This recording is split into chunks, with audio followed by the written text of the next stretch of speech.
después de la comida. Espero que no se quede gente. So good afternoon, everyone. This is a tricky time now because it's right after lunch. We're going to talk about a very interesting topic, the social innovation ecosystem in Europe. So we're going to start with Fabrizio Sestini, the person responsible for innovation, the DigiConnect of the European Commission. Let's hear Richard's introduction. What we call the digital innovation, which is the new ways in which hyperconnectivity can network and citizens in order to address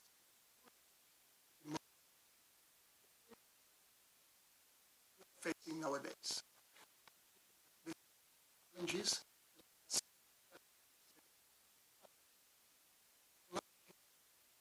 can facilitate large-scale participation and engagement, for instance, in participatory budgeting, but also thanks to the global awareness created by the crowd mapping of data provided by open sensors owned by the citizens themselves, for instance, about radiation, air pollution, or traffic, and about the economic challenges, especially those related to the implementation of truly participatory low-carbon economy through collective awareness platforms enabling citizens to share information about how best to buy or to recycle food or products. I also think that digital social innovation may be crucially important for the development of the Internet itself, because it may drive different technological priorities, such as a decentralized data governance, where decentralization based on peer-to-peer and blockchain will prevent big companies from indiscriminately using our data as they are doing nowadays.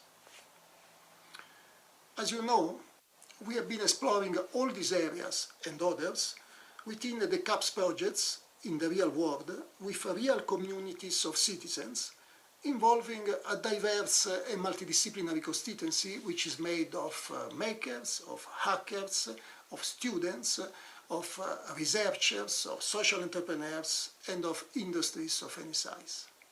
And we will continue to address these areas within future initiatives. I will just mention two which we are going to launch in October: the Next Generation Internet Initiative and the European Innovation Council 5 Million Prize on blockchains for social good.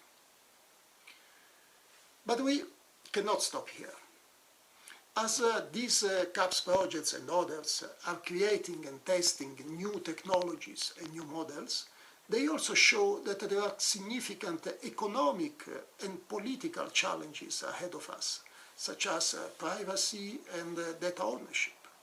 And creating a better understanding and a broader awareness of these challenges among citizens and among policymakers is a key to achieve the full potential of hyperconnectivity in a way which is democratic and inclusive, which means to the benefits of everybody, and not just of the few people who can afford the new technologies or of the few big global companies capable of aggregating big data.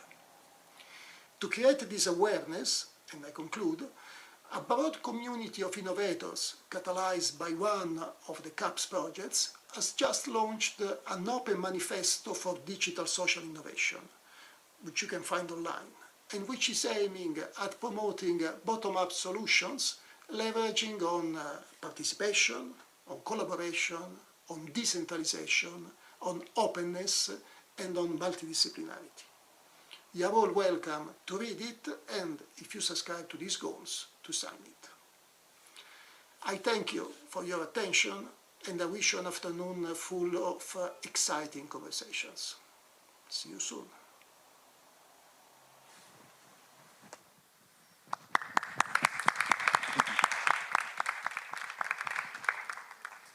Okay, so one we are placed thanks to Fabrizio session, there's people from all over Europe, so we can speak in any all the languages. Also, if you want to participate, you can do it in Spanish. There are many Spanish speakers around here, so that's not an excuse to do not participate. So, all these people, they are related to Fabrizio because they are working in similar areas in some point. I will introduce each one of them, but let me say quickly the names. This is Matt, Antonella, Francesco, Ines, Jason, Marco, and Massimo. Later on we will know a little bit more about one of them, and we will start with Matt. I think we've got something.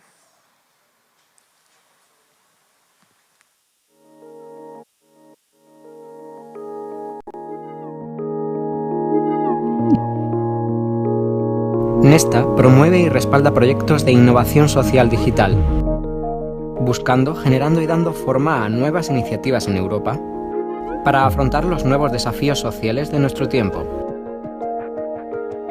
El proyecto será presentado por Matt Stokes. You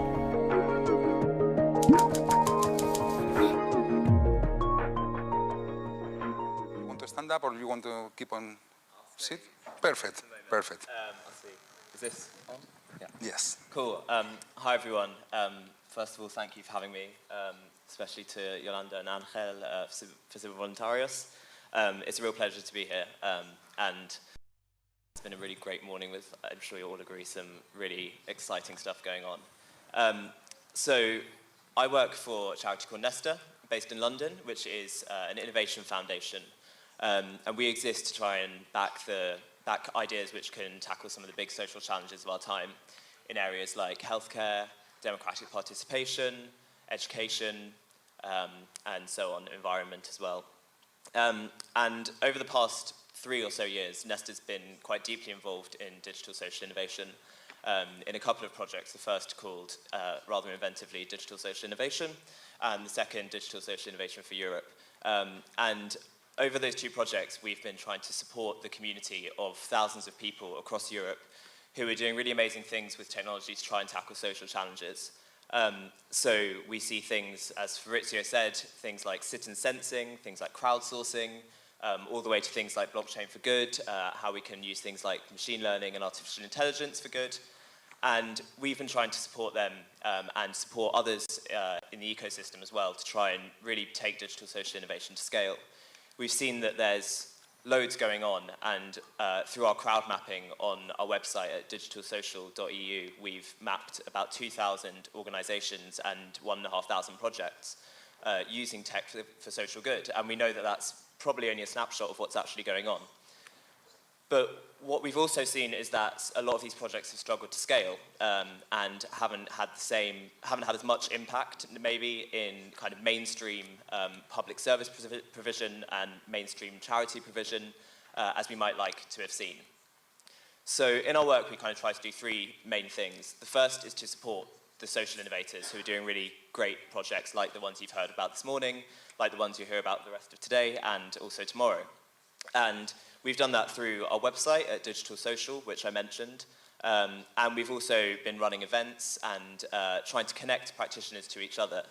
So one of the things which I find can be a little bit frustrating because there's so much great stuff going on, and quite often we see a lot of duplication going on. So there might be great people doing something on, I don't know, citizen sensing in Barcelona, and there's also people doing great stuff on citizen sensing in Berlin, and they don't know that they're both doing fairly similar stuff. So one of our jobs is to try and kind of support those people, to meet other people, to get talking to them, and to share lessons, to share experiences, to learn from each other, to share with each other, and to, from there, help these great initiatives kind of grow and scale their impact. The second thing we do is trying to kind of get outside the circle of digital social innovation, which sometimes, as with a lot of kind of specialities, can be a little bit insular, and try to really reach those people who aren't quite there yet in terms of understanding digital social innovation, what it can do, how to do it, and so on. And we find that the kind of main place for this is in the kind of mainstream charity sector. So while we work across Europe, I'm kind of done most research in the UK, and it's in a way quite shocking how some of the really quite big charities in the UK are really quite far behind on digital skills. We did a survey a couple of years ago on crowdfunding, which is one of the fairly simple digital tools to use, and about 60% of charities said that they hadn't done crowdfunding because they didn't have the digital skills. And obviously crowdfunding takes a lot of skills in terms of communication, in terms of marketing, but the actual core technology is not particularly difficult. It's done through a website, and the fact that so many charities found this too much to do is I think, quite a kind of sober awakening when we can quite often be caught up in discussions about kind of future technology or the future of the internet, and meanwhile there are people working day in, day out, doing incredible stuff, but don't understand quite how technology can help them. So we're trying to kind of work with them to help them understand how they can bring digital into their work, and that might be, at one end of the scale, literally how to upgrade software from Windows XP, and it might be at the other end to using citizen science or something.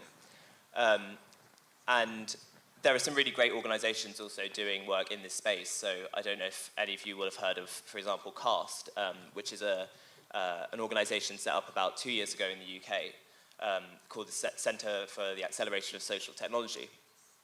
And they do really, really great work working with non-profits, so these people who want to use digital but don't quite know how, and linking them with people who know about the tech and want to do social good, and running a non-profit accelerator, the world's first non-profit accelerator for tech. And they've produced some really great work. So, for example, they worked with Oxfam on developing a kind of card scheme which enables people on really low incomes to save maybe €1 or €2 a week when they go shopping, and then have a rainy day fund, so that if one day their fridge breaks down or their boiler breaks, they can have a little bit of money to get that thing sorted. And these things are really delivering impact. And we think this is super, super important to delivering the impact of digital social innovation at scale, because charities are essentially one of the biggest providers of kind of social alongside the government in a lot of countries, including in most countries in Europe. And we just think things could be done a lot better. They have really strong networks. They have maybe thousands of people in their databases, thousands of people on their mailing list, thousands of donors who can really, their intelligence, their time, their skills, their assets can be harnessed for social good. And I think one of the key things which we really, as a community, need to work on over the next few years is bringing in people who aren't maybe as au fait with the tech as some of the people as we might be, and really trying to say, how can we bring you on board and take these initiatives from trying to start our own network to look it to getting into a network that already has 10,000 people who they can send an email to, or whatever the case may be. And the same kind of goes for the public sector and for funders as well, who are quite behind the curve on digital. So we're doing a lot of work to try and kind of persuade them of the benefits of digital. Obviously, the public sector is notoriously quite risk-averse, and with a lot of this technology, it's quite understandable. It's open to political challenges. A lot of the stuff is about devolving power, which the politicians might not be too keen on, especially in fields like citizen participation. And on the other side, sometimes these things get some of the projects we work with, for example, bringing citizens into public service provision, can be kind of seen as a shield to cover up government cuts and get bad press for that. So it's difficult, but we're trying to kind of persuade them of the benefits and then start delivering the impact of digital social innovation at scale.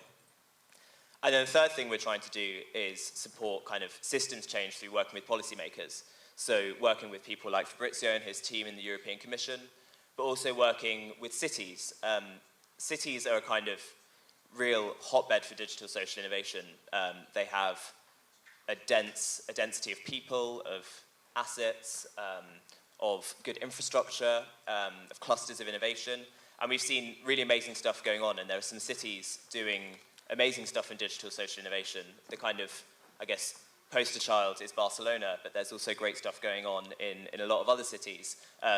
Amsterdam, for all we heard this morning about its maybe not perfect work with Google, is doing a lot of really interesting stuff as well, as are maybe lesser known cities like Bologna in Italy is doing really great work on kind of collaborative economy stuff. So we're trying to encourage policymakers in those places to share their lessons with people who might be a little bit further behind, and to encourage cities who haven't quite thought about how digital social innovation might be able to help them to start thinking, how can we bring this into public service provision? How can we bring this into using data to make our transport systems work better? How can we empower citizens to have a say over how their cities run, over how the money's spent, over what their urban developments look like? All these issues which are close to people's heart and which we've seen from a lot of examples people do care about and do put in the time. So they're the kind of three things: supporting the innovators, supporting people who aren't in the field of digital social innovation yet, and trying to affect policy change as well. And we believe that by trying to do these three things together, we'll be able to take digital social innovation from what is still, a few years after it kind of started to emerge, is still fairly niche. Whether we call it digital social innovation, or civic tech, or tech for good, or social tech, it's still not really something that your average person in the street would know about in most places. It's something that I have worked on for 2 years, and my mum still doesn't really know what I do and understand it, despite my best efforts. And I think we really need to get it into the mainstream through working with charities, with the public sector, and broadening our circle to try and bring on board those who aren't yet on board before we can actually take digital innovation to scale. And if that sounds a bit pessimistic, I think we are starting to do really well at kind of grasping the opportunity, and we've seen really great examples, some of which we'll be hearing from today. And I think over the next few years, now that it's quite an established field, we'll be able to continue supporting digital social innovation and bring it into kind of the mainstream, and then hopefully, maybe at the next MPod era, we can say that the people in the street do really know what this is all about. So, yeah, thank you. Okay, thank you, Matt. Let me ask you... No, it's no worry.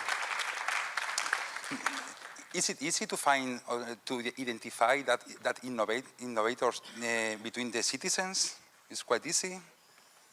Sorry. Do you think the people, the citizens, their aim is to work with you, to innovate, to collaborate with you? So we tend, I mean, as an organisation, we are kind of, I guess, one step removed from a lot of the kind of types of projects we've heard about today. So we're more about kind of supporting the practitioners who are working directly with citizens. But I think there is a lot of appetite. I mean, if you see particularly, I think, the kind of political developments and economic developments over the past couple of years, people are looking for change, and people are excited about change. And as examples like, you know, Barcelona or Madrid's participatory budgeting, or Paris's participatory budgeting, have been really big successes. They've involved thousands of people, still a relatively small amount of the population, but thousands of people saying, I want my tax money spent on a new playground for my kids, or I want taxpayer money spent on a new care home for my grandparents. And I think people are really excited. It's just about making sure they can identify how they can contribute, and again, going back to harnessing the kind of established organizations, so things like big charities who everyone recognizes, things like your local, your city's transport authority, and getting them to advocate for it and to commission it, because for all the good work that the practitioners are doing, they're still kind of small players compared to some of the really big organizations who really at the click of their fingers can engage thousands of people. So I think as long as we get them on board, citizens are really keen to get involved. Okay, thank you, Matt. I really want you the best luck of the world. Thank you. Of course. Thank you very much.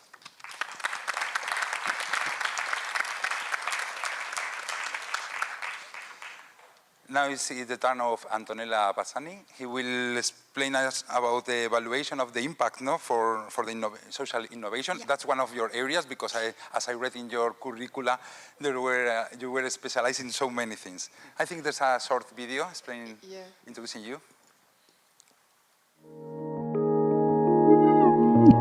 Impact Assessment for Social Innovation es un proyecto dedicado a evaluar el impacto de iniciativas sociales, Proporciona herramientas para trazar la hoja de ruta de los proyectos, calculando sus efectos políticos, económicos, sociales o ambientales. El proyecto será presentado por Antonella Passani.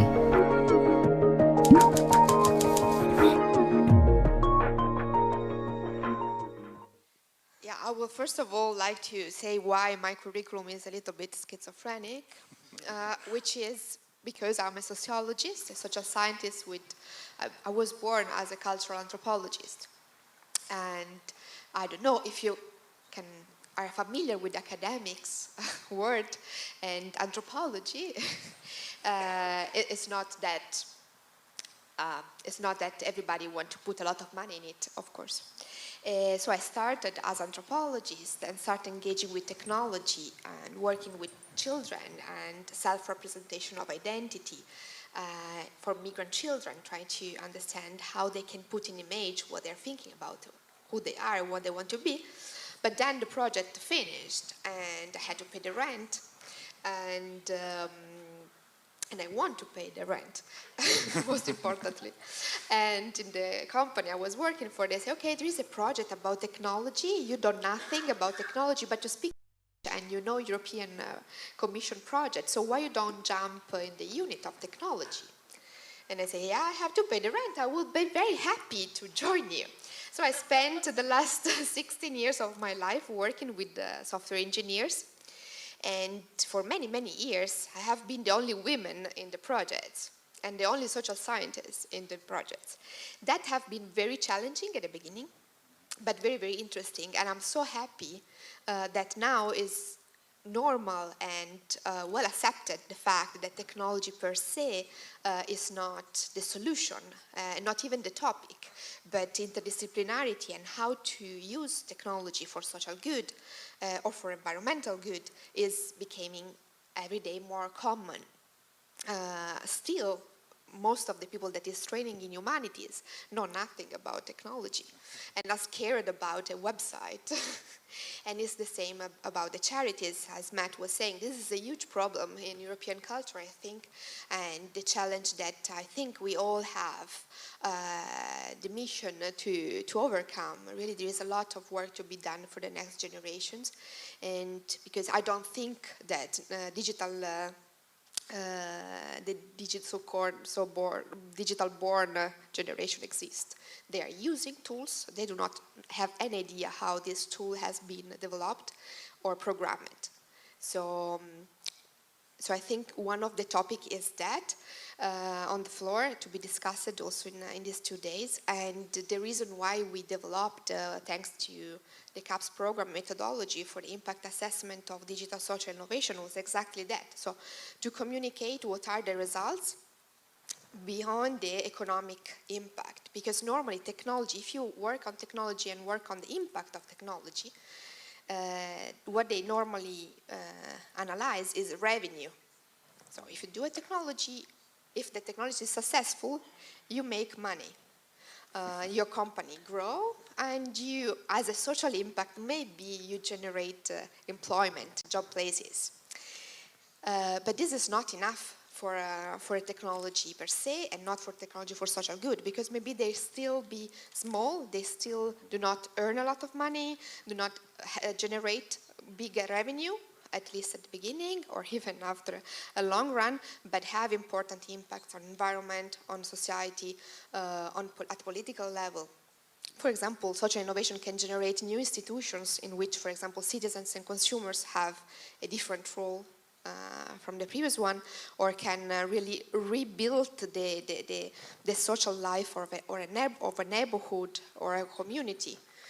Or school institutions, for example. And all these aspects normally are neglected in the evaluation because all the focus is on economy and money, which is, I'm not saying that it's not important, but cannot be the only way of measuring the success or the impact of an initiative, especially when we talk about social goods and environmental issues. So we developed this tool that you can find online, and of course you can use it, which is modular. Also because, as you say, I mean, we talk about technology for social good or digital social innovation, but there are very, very diverse projects. So it can be on environment, can be on also inside environment, can be on air pollution, can be on noise pollution, can be of water, can be on marine biotechnology, can be everything. So you have to find a way to measure the impacts in a modular way in which you can just take the bits that is relevant for your project and still make a story out of that and communicate to funders, to government, for example, what you're doing, but also to citizens. Because at the end of the day, we also have, I mean, I feel like I have the challenge to explain to European citizens that the money put in European projects, like in Horizon 2020, they have results that are valuable. It's not just money waste in the vacuum. Sometimes this can happen, but sometimes they have important results that need to be evaluated and communicated. So this is the work we have been doing in the IA4SI, which is a closed project. And after that, we started a new project called CHIC, which is still, again, supporting this kind of project for networking.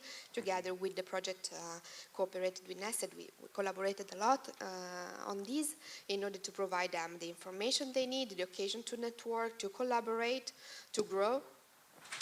And also to distill the good practices. So not only the impact in terms of quantitative impact, but also what can be learned and copied in the good way by others. So this is the process that we are running now in terms of research, so analyzing how they are doing things. For example, how they are engaging citizens. And you asked me, this is a huge challenge because people want to participate, but how you get in touch with the people who want to collaborate, and moreover, it's easy to engage people that is already sensitive to an issue, but how you engage people that is not interested in that, but should be interested, and how you explain that, like this morning we talk about cyber rights. How you explain people that is a matter that is relevant for them in their everyday life. It's not that easy. So this is one of the topics we are searching on.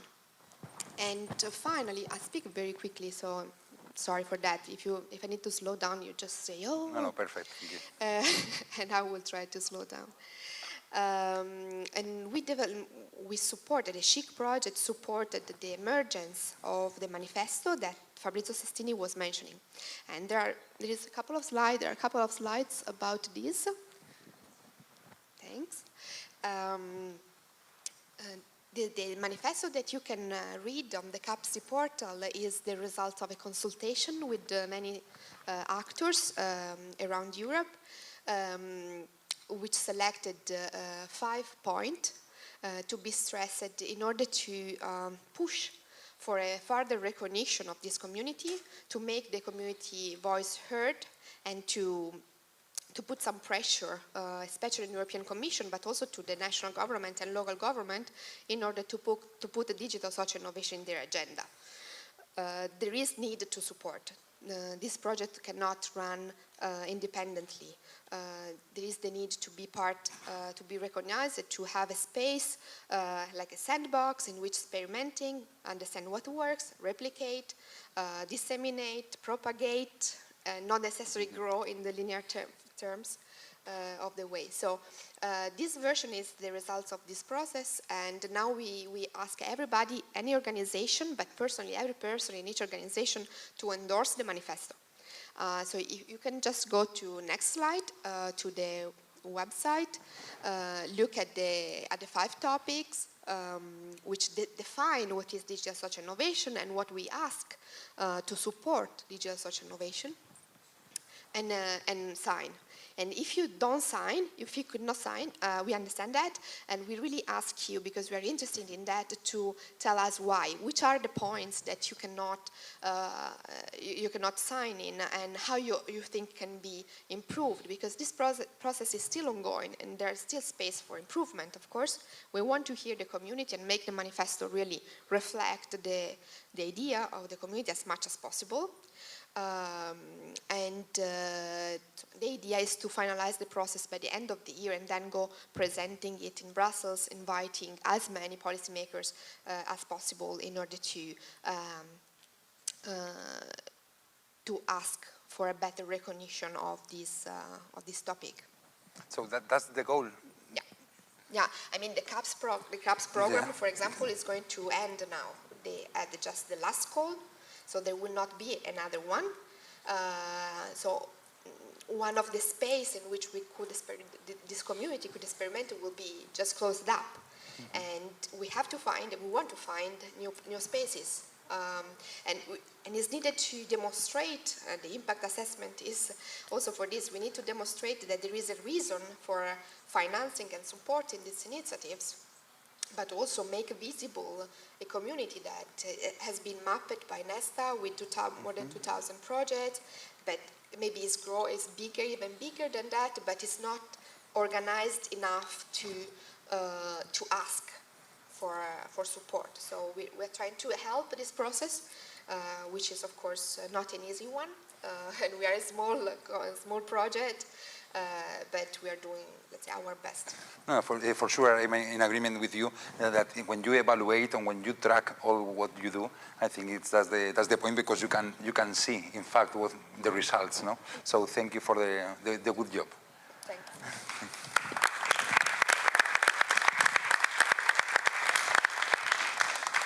Let me introduce you to Francesco Severino Nucci from CEST, that we've got also.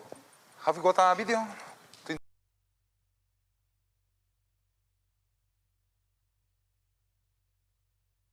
In visual language, no? Yeah. We just part of the past, no? Yeah, at the beginning of my career. Yeah. So that's why I want to see you.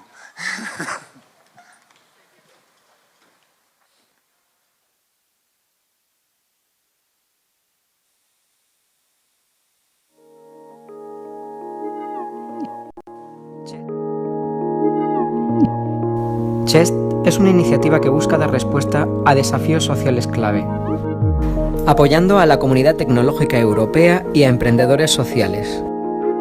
Pone el foco en empresas sociales, redes comunitarias y fundaciones no lucrativas. El proyecto será presentado por Francesco Severino Nucci.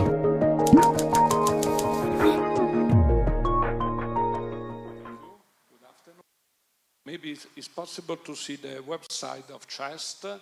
First of all, CEST is a completed project, similar to and this is a PT, because it's a project that the goal of the project is to found or invest in support social innovators. So this is the perfect audience for a new CEST, to support you in some way for a new CEST. And in this sense, I think it's very important to have that you will sign the manifesto, because this is a way to push the European Commission in support this kind of initiative. I am from a large company, a large Italian company. We have many projects in different fields, starting from big data or Internet of Things, software engineering. But this is CEST is not a project, is not a business as usual project. Is something different and new for us, because for the first time we ask the people to participate, actively participate in the project, presenting or proposing ideas, a new prototype into the digital situation. And in the website it's possible, maybe not here, but you can navigate and see maybe in the project. There should be a menu on the. But anyway, if you navigate in the project, you can see that we found many different initiatives. And something that is interesting for us is understanding the possibility to scale up. If you go here, you can see call one, down again. So this is the first. We organized 3 open calls where the people can present ideas. And here you can have the list of these ideas. And this is very interesting, it's very challenging, because it's something that is, we received a lot of ideas from many different kind of people, students or people working in large industry. So you can understand that this is completely different. And but this is the first call that means a small amount of money, just to give the people that have some ideas to work a little bit on this idea and present a document. Then we will have the call 2 and the call 3 that are there. For instance, if you see the call 2 winning project, up, that's one. This is very interesting because we will here receiving, you can navigate in the website and there is also some video from these people. The first one is about a civil organization in Spain that are very active in data journalism, in understanding and how the people can be a better transparency in the democracy in Spain, but also in Europe. And this is very interesting for us because, as I told, we are a business company. So one of the questions can be why, as a business company, not an academic or not a no-profit organization, you will dedicate this time and these resources to produce and to manage trust. And the reason is that I think that in terms of business, this is absolutely a good opportunity, because these people have good ideas that can be also good ideas for business. And in a participatory and transparency way. For instance, with these people, we know these people thanks to CHESS, because we found this organization in Spain, and then we have presented another project with them. That is a project will start next year. Is a project about using big data to contrast fake news. So this is absolutely important in this moment, is absolutely very under the lens, and this is a possibility for us as a company to be in relationship with them. Another good example, if you go down, is, the next one. This is an interesting project about accessibility, but now go down, magenta. This is very interesting. It is from the University of Florence, and it is an application to traffic flow and traffic monitoring. But usually the large city organize the monitoring of the traffic flow, putting a large video camera and around the city, and this is very cost, because you should build the place and work in the road to put this camera, and this is quite expensive. The idea of these people, also thanks to CHEST, because they understand, and thanks to the ecosystem of digital social innovation, that can be an active participation of the people, of the citizen, as already the previous presentation mentioned this aspect.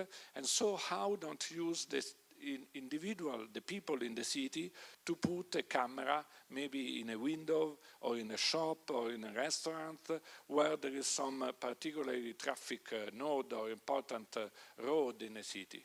In this way, it's just the cost of a small camera.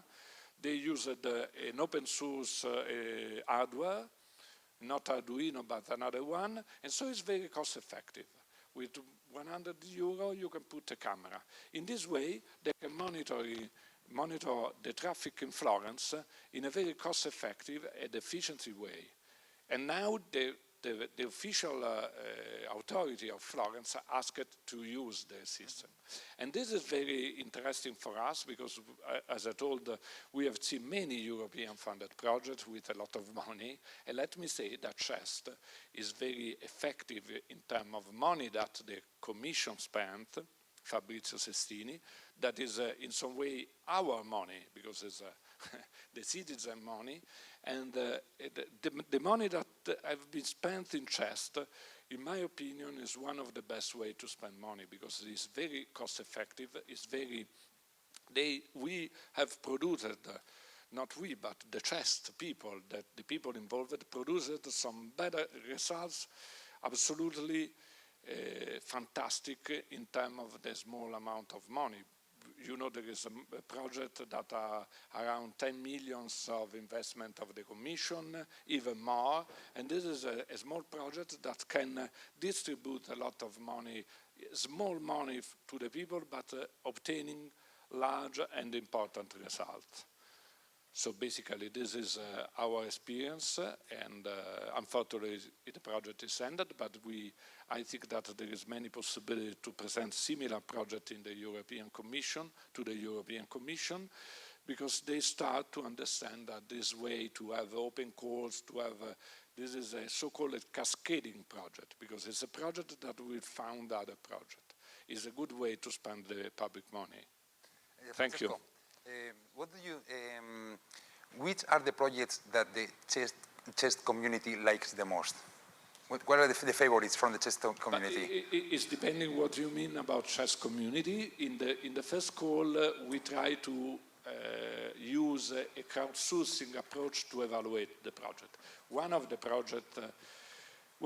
problem of the project is when we receive the proposal, how evaluate the proposal. Mm-hmm. This is a big project. Now you say, what is the best project that the community like? But maybe I like something, you like something different. Mm-hmm. So one of the big problem is understand how evaluate the project and the proposal. And this is a problem for the Commission as well. Yeah. So in the first call, we try to use a crowdsourcing approach. We asked the community to vote. And you would see, I don't remember which is the first one, but you would see in the website. And this is the first one, the better for the community. But this is, it's tricky. Because maybe it's similar to Facebook. You win if you have many friends. And it's not always many friends means the best project. In the second and the third course, we use a sort of mixed approach using also external evaluators. Mm-hmm. And this is the result. Again, you can see the result there. But it's naturally one problem, I think, for the public organization, for the government, is how decide where put the money. This is a big challenge. Mm-hmm. Perfect. Thank you, Francesco.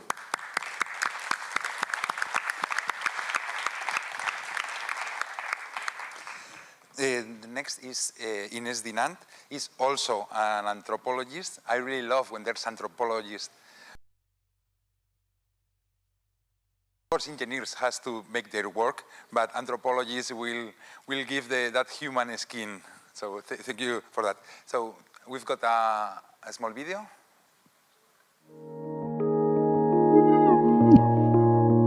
OpenCare es una plataforma global orientada a la asistencia médica y social.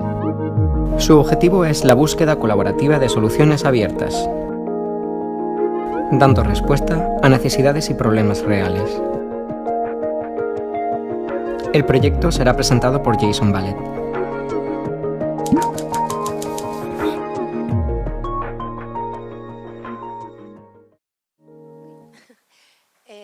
First of all, good afternoon, and thank you to Ciber Voluntarios to have this space to be able to present Socratic.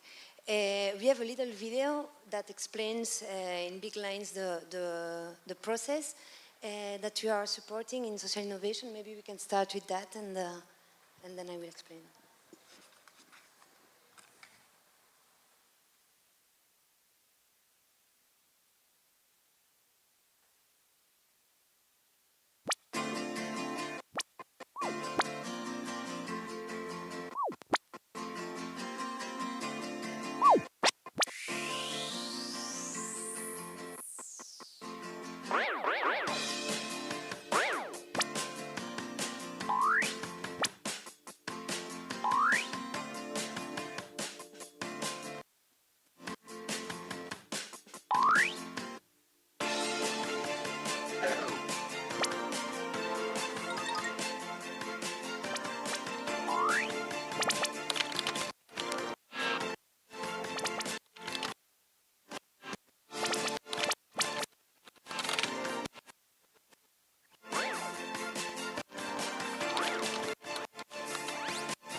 So what we want is, as it appears at the end of the video, is change the world. So yeah. So what is Socratic? Socratic is to put people together, to create a community in order to help social innovation processes to come to a good end. So the process itself, well, what we have seen when developing and thinking about the methodology that is applied in the platform is that, first of all, a lot of people is doing social innovation without knowing that they are doing social innovation, and some people think that social innovation is not something that they can do because it's such a big concept that it scares. It's like, no, it's not something for me at the same time that they are doing social innovation. So at the end, Socratic wants, through the project, we have developed a methodology that, that is now applied in the platform that can help people to solve problems that they've seen around them. Social problems that can be very simple or much more complicated. And what we do is that through using the platform, we guide these people, the person, to the good solution and to develop the solution and to get to this systemic change. One of the very important points of Socratic is about the community. As you have seen, there is a lot of, in the video, there are a lot of little person working together, and that's one of the important things, because someone can have a very, well, can see a big problem and cannot see that as a person on its own, that she or he can give a solution or bring a solution to that. So they can go to Socratic, put it there, and ask people to get help. First, to understand better which is the problem, and then to try to see how to address and find a solution to this problem. In all the process, there is this possibility to the community to enter in contact with different persons, with different, that has different profile that can help to solve this problem, no? And so that's very important for us to all the platform to, and it has been actually a quite big challenge to make it easy and to create a space in which you can know a lot or you cannot know how to address things, but it cannot stop you to take action and to go further with some ideas that you could have. So this is what Socratic is about. It's about solving problems, working in community. You can participate in all the process. You can just participate in some moments. The important thing is that we created a space in which anyone that wants to do something find a place in some part of the process to be able to bring how do you say, el pequeño grano de arena, the little grain of sand, like literally translated, until a bigger process, no? And that sometimes too, maybe starting like that, then afterwards the people can be more empowered to be able to start working from a different point. Also through all the process, well, this is this part of the people who are acting, but what we also very try to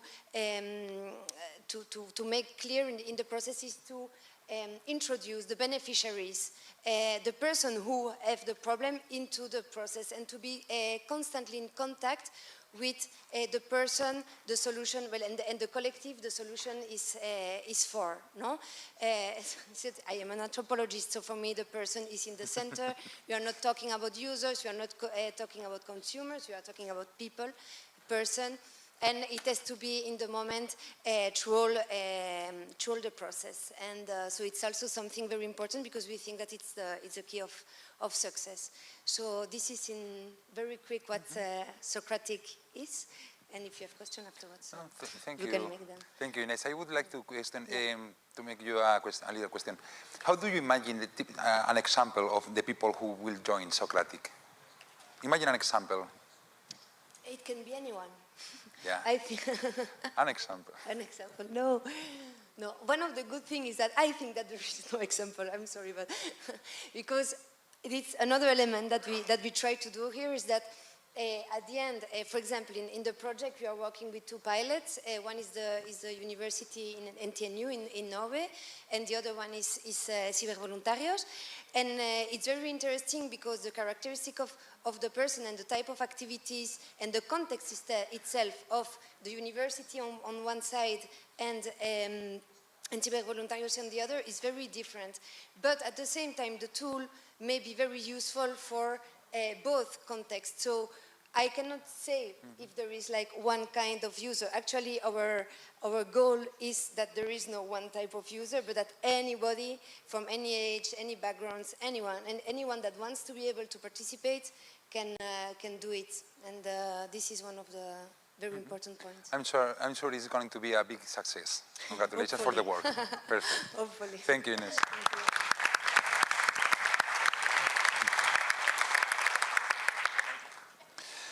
Now I'm introducing Jason Ballet. Jason is a graph writer. He's an expert in visualization and analysis of networks and graphics. And he's prepared.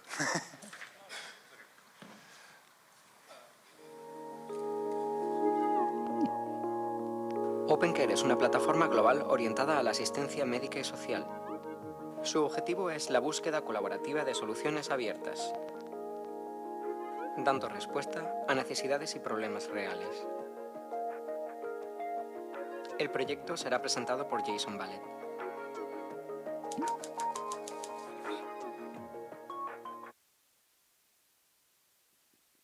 Okay, so hello everybody, pleasure to be here. So what I'm going to talk about is not really OpenCare in itself, but more about my part in the project, because as you can see, we have. Go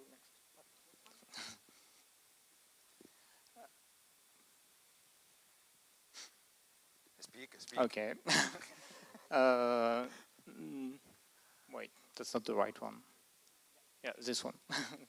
Okay, so there's a few different actors in the project. You end up with having my part, which is the University of Bordeaux. So yeah, I'm a universitarian, sorry. Then we have OpenCare, which is obviously the project which gathers everybody else.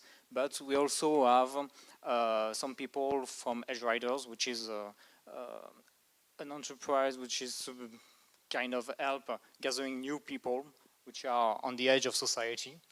Then we have Symbols, which is a foundation which helps fund some project. And then we have WeMake, which is a Fab Lab, and the community of Milano, which has worked with WeMake very intricately. So what we want to see, actually, is to help solve an issue which is actually quite a concern for all of us, which is, of course, healthcare. So as you can see, for the last 20 years, the part of the GDP, so it's the gross domestic product, has kept rising, so through all European Union, so it's the average value for the European Union. As you can see, it goes from 8% to more than 10%, so it's quite a huge part of the domestic product. So what we want to see, of course, is to use social innovation to help fix these issues. So you know social innovation, we keep talking about it all the time. The principal goal of OpenCare, of course, is to adapt this problem just for healthcare. But we want also to know how we can develop and deploy this intelligence, how we can help contributing to the care provision and reform for the Europe.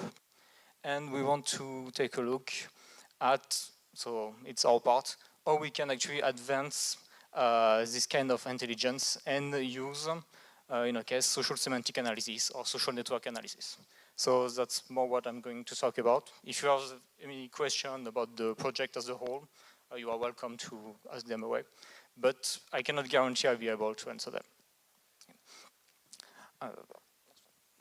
Okay, so how does it work? As you know, it's the base of social innovation. Somebody has an idea, And once they have an idea, they want to share it with the world. So what we use, we have a platform which allows us to post these ideas. And then obviously some people can actually see what's happening there and give some ideas or some feedback on it.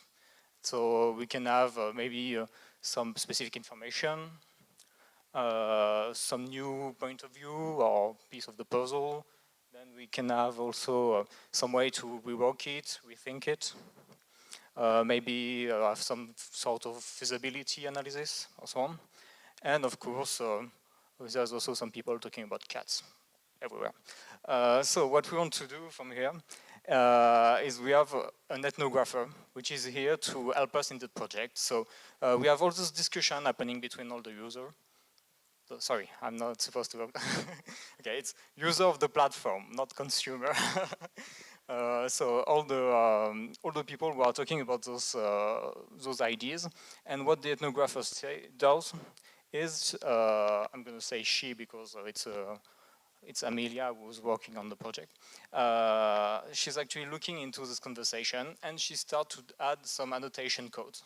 Okay, so the annotation code says, okay, this person has an idea about, I don't know, let's say drones, for instance. And then somebody who has answered to the idea say, okay, we can adapt them to this kind of, say, the social scientist. So we end up with having all this ethnographic code, which allows us to say, okay, this conversation say something about these topics, this conversation say something about this topic, and then we have different sort of topics, which end up popping all over the place. And what we want to do afterward is to actually extract those topics. Okay, there's a lot of slides. And we want to draw some sort of connection between these topics. So it allows us to say, okay, when we have this topic, there is a good chance that this topic will also come. So for instance, in the case of drone, okay, drones are great, but maybe they imply that the project will be costly. Or maybe if you say in the case of operation, you say, okay, we can have some surgical operation, but it implies that specialist has to be present, and so on and so on. So we end up having all those different links in between. Okay. And so there's another network which goes above that. So if we apply to a project, we end up with having something like that, which is obviously completely illegible, so you don't understand anything which is happening there. And that's why it's our part to actually try to skim through all the data and understand what is happening there. Okay, so more on the project, we have all those keywords which allows us to actually understand what is happening in the different projects and or the different conversations. So as you can see, we have a lot of discussion which goes about the migration, because in the last 2 years it was actually kind of a hot topic, and we also have a lot of spoken discussion which goes about design intervention, mental health, community-based care, and so on and so on. And so what we have is we have this conversation between 280 person, 500 discussion, 2,500 comments, and so on and so on. And obviously we have to do some filtering afterwards. So I'm guessing I'm a bit short on time, so I'll go through it. So for instance, this one is a sort of example that I have a network about stress. So as you can see, when people speak about stress, they end up speaking about mental health, self-care, art and health care, empowerment, depression, and so on and so on. So what we can do from here is to have all those kind of topics and study what is happening there. So another example, this time focus on one specific discussion to see what's happening there. And then we have focus on different users. So we are able to do all kind of filtering on them. Okay. So what we really want to do is to end up with this kind of result, to be able to see how people actually discuss with each other, to see how they can help in contributing, and to end up with having, being able to use the expertise of the user, so this collective intelligence, which is underlying in every community, and to actually use it to advance social innovation. So, the final word. Obviously, this is kind of a new take on ethnography, but it's still very interesting, and it's kind of scalable, provided that you have enough ethnographers. So if we have a whole tool which is actually used for this kind of visualization. So if you want to try it, it's available at graphrider.opencare.cc. Or if you want an in-person demonstration, don't hesitate to call me up. Okay. That's it. Thanks. Thank you.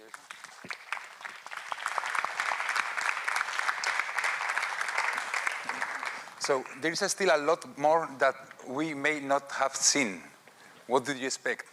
So as you can see, the networks are really dense. So we are not able, so we are still a kind of a small team, so we are not able to go through all the data as it's in itself. And the people who actually are helping as moderators on the platform to take a look at the conversation know a lot about the data, but there is still some sort of connection between those discussions that we do not know.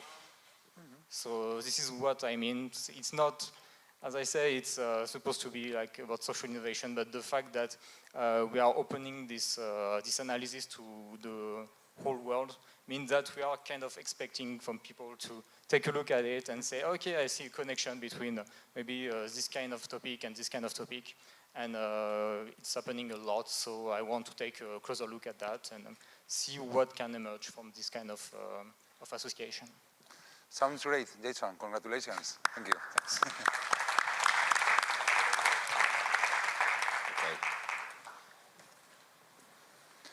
Okay. Let's see who's coming, Marco. Let's see who's coming. Jason. Dun, dun. Yes, Marco Sacchi from Common Fair. Marco is a designer in the technology related to register and accountancy, and he knows everything about the nature of money. But I don't know what are you going to tell, so.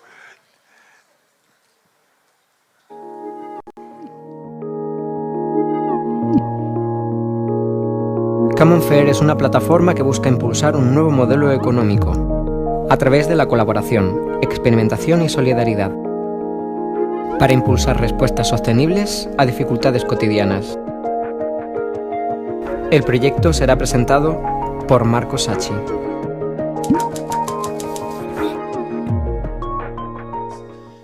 Thanks, Cyber Voluntarios, for the organization, and Malaga is very cool. I mean, thanks. I'm having fun here. Thanks to you. Thanks for those that came today, and I'm gonna do my 10 minutes starting by who I am, and then I will dive a bit into Common Fair, because this will allow me to show you that I don't know everything about the nature of money, but you know why I'm here and why I do what I do, because the main message I would like to give you is you should be concerned about the nature of money, because you should be concerned to have a money system that works for you.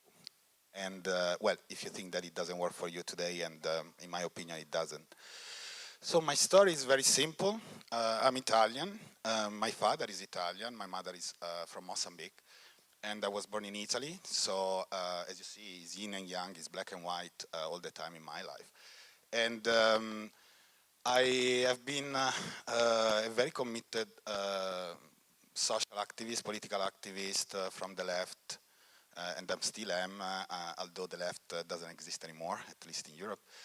You know, everything happened actually in July 2001. Today is the 16th anniversary of the Twin Towers. I didn't look at the news, but it's not a big theme anymore, apparently. And it was very timely, because in July, there was, in 2001, the G8 in Genoa, and a guy got killed. I didn't go to Genoa because I knew that it would have been heavy, and it was heavy. People got tortured in the school, at the Diaz. People got traumatized for years. Carlo Giuliani was killed. And then at that point, I got it sort of personal, because I said I could have been him, but I decided not to go because I didn't want to get into trouble. And I didn't imagine this sort of treatment from the state at that time, but then I said, okay, we can go really, I mean, to go bad doesn't have real limits.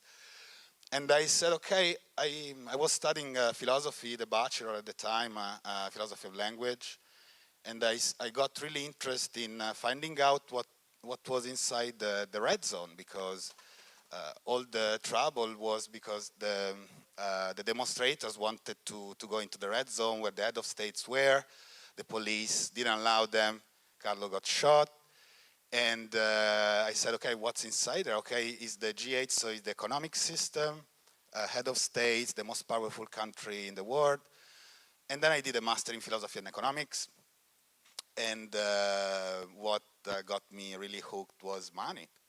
Because if you notice, you never have anybody that wins the Nobel Prize in economics for a research on money. And so I got very interested because I said, well, what's going on there? And it turned out that everybody thinks about money as a tool from Aristotle until Keynes and nowadays. So it's a tool, it's a unit of account, a tool with three functions, a unit of account, means of exchange, store of value.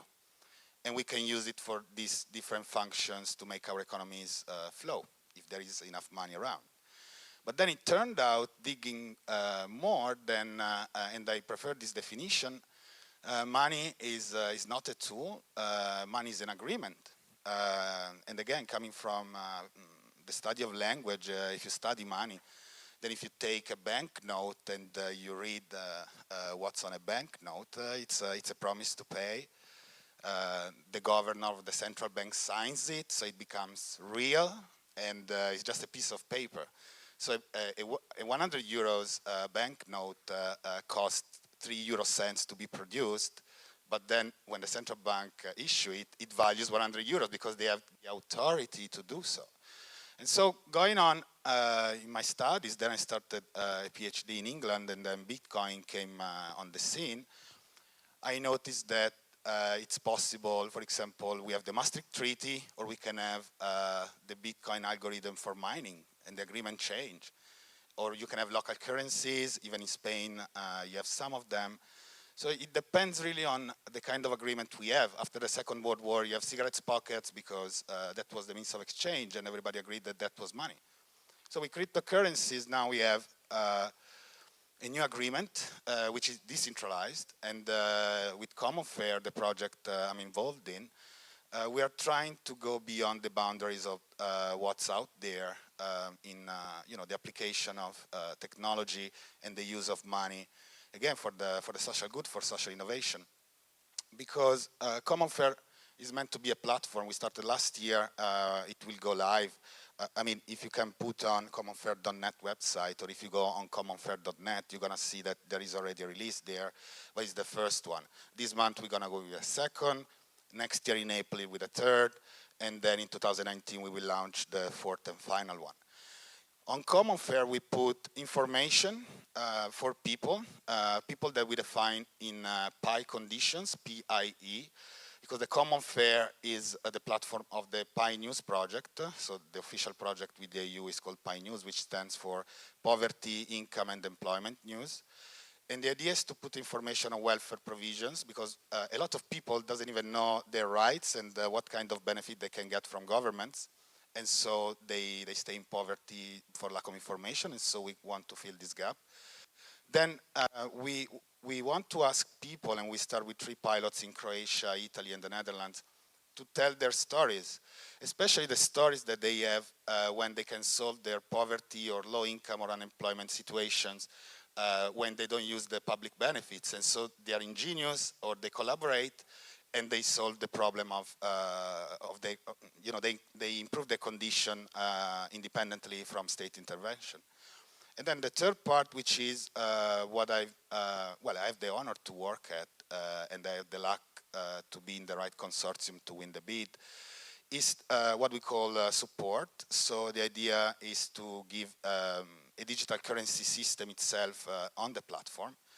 And this digital currency system we are submitting this month the research deliverable for that, is meant to be, both a system to allow people on the platform to interact among themselves, but also a way to make the project sustainable after the EU funding is over. Because this project has many, almost all of them, some 2 million euros for 3 years.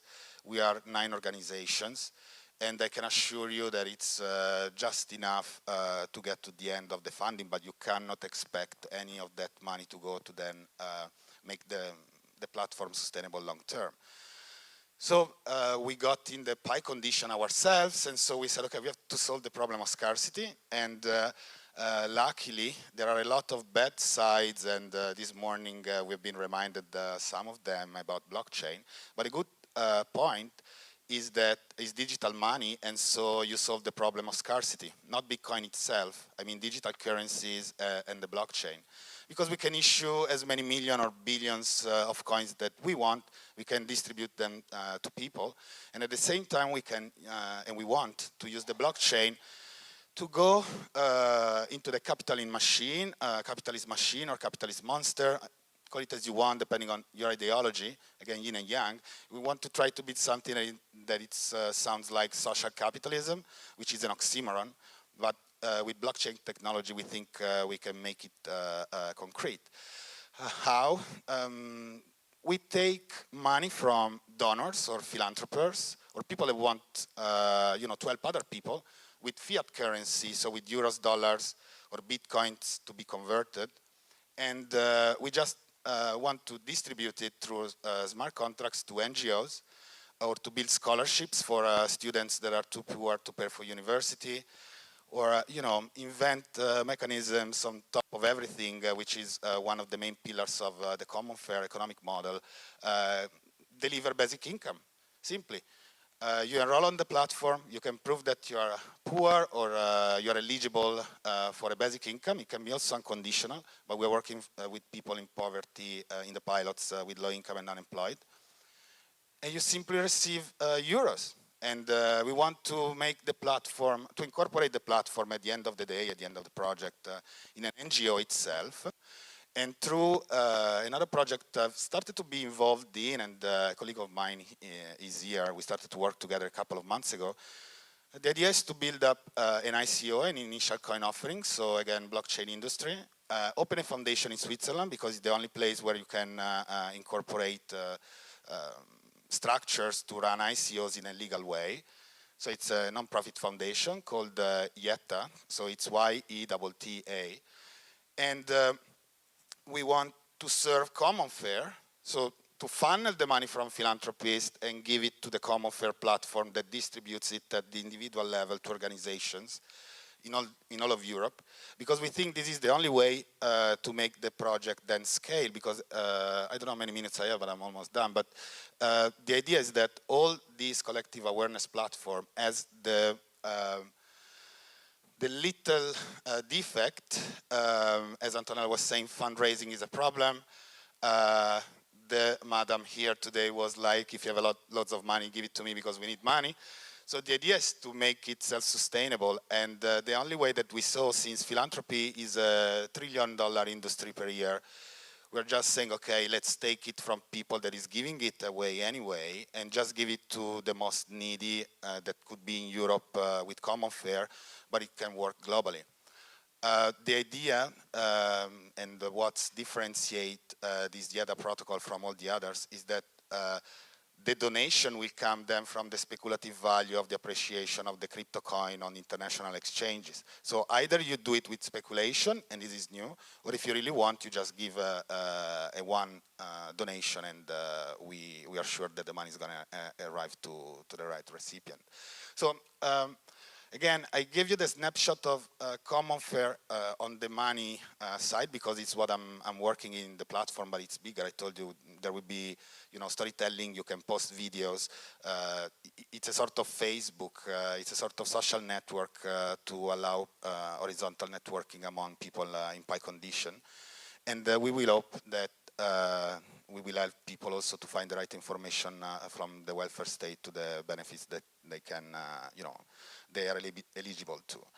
So I just closed now, just reminding you, please, don't listen to me, but get into the money issue more and more, because the more you will understand how that works, and a better society could be built for all of us. Thank you.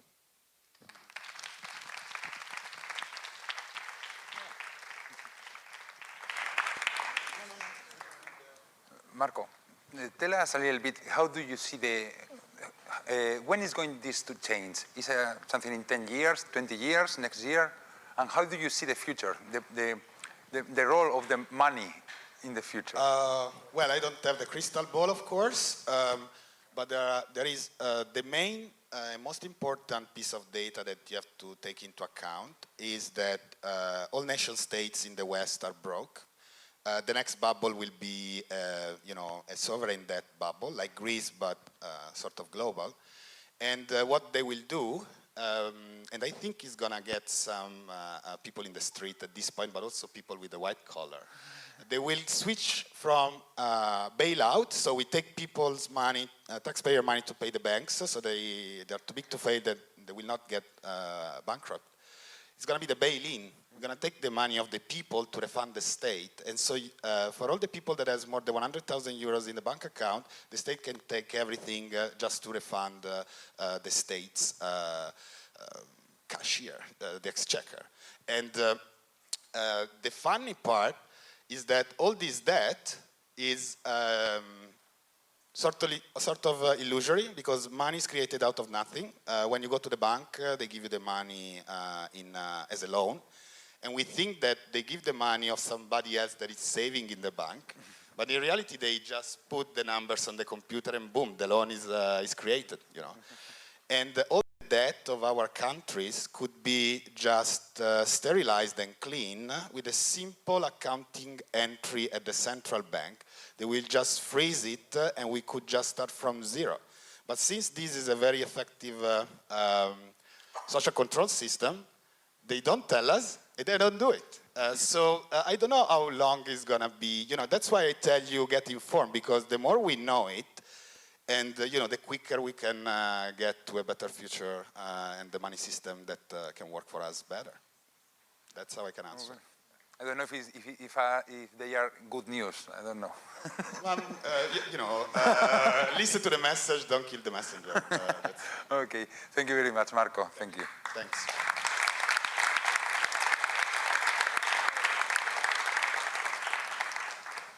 And at the end, we will listen to Massimo Menicel. He's a project manager at the Fat Lab in Barcelona.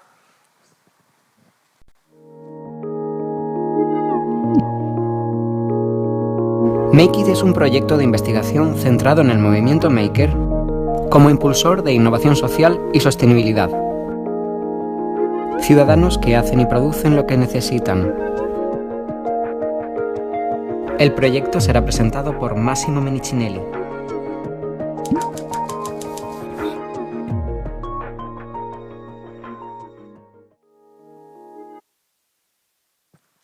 Hola, buenas tardes. Good afternoon, everybody. I will start by telling the story of my path in the last 12 years, or more, even more, almost 20 years, because I think it mirrors also what happened in the Maker movement, also in Fala Barcelona, and how Make It fits into this. So my background is industrial design, so I studied how to design products and artifacts that can be produced by factories at mass scale. So when I started my university at the end of the 90s, was in Milan, which is one of the main industrial areas in Italy, and all the professors told me, you're going to learn how to design products, and then some factories here in Italy will produce, and you have to care only about one part of all the system design in that. So then, when I graduated a few years later, well, all of these nice factories already started outsourcing to China, so it wasn't that automatic that you could design for the industry, for mass scale, for local production. So things really changed a lot in a few years. And luckily, at least while in the design world, we already started to think more about the localities, the cities and the regions where our projects are designed and where they end. So not just we design artifacts, but we design how these are used by people, by communities, where they're producing and how. So basically what I tried to do already with my final project in the university was to use design tools and approach for organizing communities in cities, in regions, trying to follow open source and peer-to-peer tools and practices, which already back then were interesting for finding a way to organize community of people and also to scale and work with other communities and have an impact. So the focus also in the design profession started also to be from just artifacts to working with localities and with communities, and working on designing organization and supporting organizations. And also that was 11 years ago when I finished that. I started to realize there was this thing called Make a Movement, or in Spain you also know it by Hacedores, which is also a quite broad way for defining people who make things with digital technologies and in community and by sharing. But there was already a good example where actually we could work by connecting communities, by having an impact in localities. We have all these laboratories like Fab Labs, makerspaces, where you have access to this digital technology like 3D printing, which is probably the most famous, but it's not the most used. There are several other ones like electronics, working with laser cutting, and CNC milling, so any kind of material, not just with plastic. And what the Making Movement basically has been doing is democratizing access to this. So by giving access to technology, the space, the community, but also with education. So of course, this is not only about manufacturing, so you cannot compare the 3D printers that we have in a Fab Lab with the 3D printers that you can find at Airbus or Renault. They're of course a bit more expensive, they can work with other materials, but of course they're still under locked doors. Which is what you probably have seen with 3D printers since the 80s, 10 years ago. They were only closed, they were expensive, only few people could access them. And Fab Lab, for example, like Fab Lab Barcelona, which is the first one in European Union, we celebrate 10 years last March. I've worked a lot on this. So we started with one machine, two machines, more machines. And basically we can cover from electronics to a wall building, from software to working with textile and fashion design. And a few years ago we also started another Fab Lab in the hills over the city, in a natural park. It's called Green Fab Lab because basically it works with biomass, with agriculture, with wood from the forest, with biology, in order to understand how to make sustainable production and use the production to make more sustainable regions. So Fab Lab Barcelona is very important because historically has been one of the first ones, also of the size, the number of projects, but also for two other main reasons. One is that we've been focusing in the past years in trying to understand the impact, or at least how to improve what we do as makers at city level, at city region level.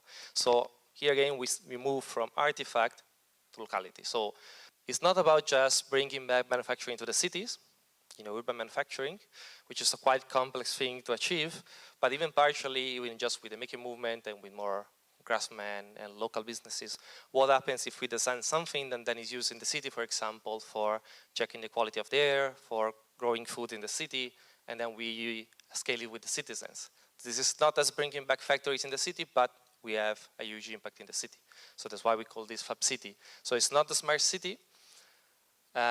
It's not just from the bottom up, it's both bottom up and top down, but the idea is use the making movement and technology just to change how things are done in the cities.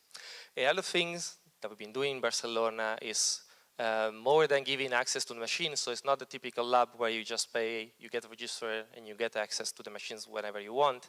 It's been a space for experimenting and coordinating things in the World Fab Lab network. So we've been coordinating the Fab Academy, which is a distributed master in digital fabrication that takes place all over the world.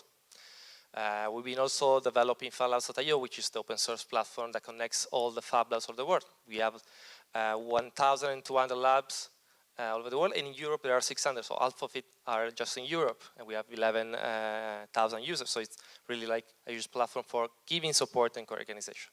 So again, you see there is the moving from just focusing on artifacture, on producing something, to understanding what this means in a locality and to bring support to an organization, to communities.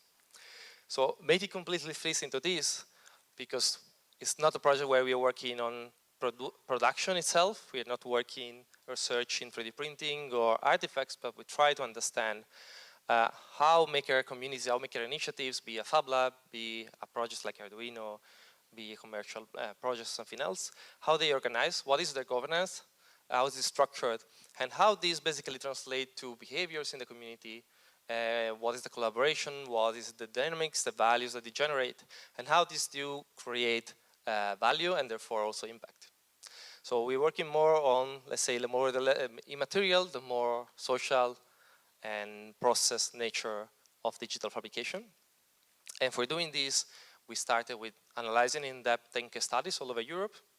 Then we analyze also technology, what's already available, both for cups, for everybody, but for makers, and also we are thinking about ideas for improving this technology, and we are testing them with people in what's called actual research. So it's not just research that we do on our own, but we get people, get the users involved, so they have a role in that. This is something that, again, this is a 2-year project, so we also reaching the end at the end of this year. You can already find some results online, especially under results and deliverables, especially the 10 case studies, but we are still experimenting a lot, so there is still also room for participation of people, and you will see more towards the end of the year. Then the important thing that, again, probably has already been said also by Marco, 2-year project is not really a huge project in terms of resource, in terms of time. I mean, we can really just start, studying this world and try to understand how we can understand that. So also the whole idea of impact is very important, because we have been saying as maker, okay, this is a revolution, we're going to change everything, and then people ask how much, where, and what, and that's really hard. That's really hard for understanding also really what we are doing, how to improve that. Also, when we go and ask for funding and say, okay, well, if you give X, we can bring more innovation in this kind of way and so on. So that's really a tricky part, but it's important, for example, in making that half of the partners in the project are actually makers. So it's also a sign of maturity of the making movement to try to understand really what do we live in the world, not just, playing or even do education or finding people and so on. And this is a conclusion, I mean, why making is a digital social innovation. Well, on one side, also you've seen a very nice example today. I mean, use digital manufacturing technologies for creating solutions to very important social issues. On the other side, we'll say this is a really good way for spreading education in digital technologies. So if you manage that, you bring these technologies to children now, I mean, what they can do now in 20 years, now they already know how to hack hardware, software, and so on. Probably they won't be very passive to just, big platform, but they know that they can make technology. It's not just something that you receive passively. And the other thing is that the whole maker movement, I mean, it's basically something that, of course, a lot of support from media, university, even recently by government, but it's really a bottom-up movement. It's basically the more people that they start to know that, oh, they are like-minded people in other parts of the world. I never knew that in New Zealand or in Peru or in Norwegian, in Norway, they are people that we work together. We have the same idea. So actually what we're trying to do is also to bring these people together with all the difference, not just in time zone, but also in cultures, in tools. So that's why it's really a testbed for other also innovations in the future, not just for working with manufacturing. Thank you, Massimo. I would like to ask you, I read your bio, you've been working on this through all over the world in different parts. You've been teaching, you've been writing books, all that stuff. Is there difference? You mentioned that there's a difference, of course, in the culture, but which are the main difference between makers from one part of the world and makers from the other, or inside Europe that you really know well? Which are the difference, if there's difference? Well, first thing, to add more complexity, I haven't just been a teacher. Actually, since what happens, especially when you have something new, some new movement starting, there is no money. So you actually have to find all the jobs that are possible. So I've been lucky and unlucky at the same time that in order to make a living out of this, I work as a teacher, but also as a student, a researcher, consultant, even director. So that has been good for having different perspective of the same phenomenon, which is something that I think is important for the making movement, because in case you're not just doing one part, you experiment more things. So this is probably one of the we should learn from the making movement. And in the difference about the approaches in Europe, in the world, This is actually one of the things that I think that are very important, because usually when you think about these labs, fab labs, makerspaces, they should be quite similar. At least they should have the same set of technologies or processes that something is similar. And I've built some of them. And usually when I talk with people, and I build, I say, okay, but where is the manual where I follow it and I build my lab? And I usually say that this is not McDonald's. You don't buy the manual and you build the same that you can find here in any other kind of the world. You really have to understand what the local people, the local resources, the local organization need and can provide at the same time. So the good thing is really that it depends on the local, usually on the local context. And that's also important because, of course, you won't see one lab that is the same as the other, at least in approach and so on. But also it's important because this is not something that comes from above and you just have to put there, and some way, if you follow the rules, it will solve your issues. That is something, I mean, it gives you just a starting point. And then if you think to use about it for the local context, then you will really help people in your local context. Okay, thank you, Massimo. Congratulations.